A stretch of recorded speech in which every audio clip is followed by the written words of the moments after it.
C Joseph Vijay எனும் நான்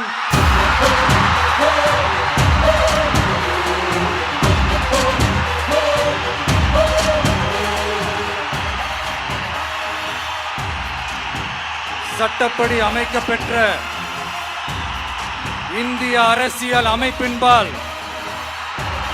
உண்மையான நம்பிக்கையும் மாறா பற்றும் கொண்டிருப்பேன் என்றும்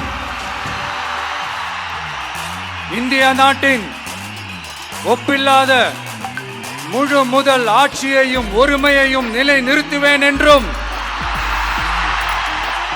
தமிழ்நாட்டு அரசின் முதலமைச்சராக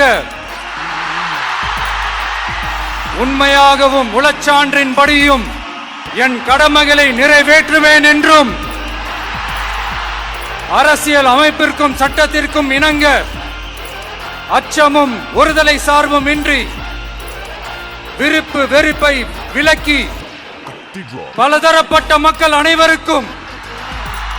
நேர்மையானதை செய்வேன் என்றும் ஆண்டவன் மீது ஆணையிட்டு உறுதிமொழிகிறேன்.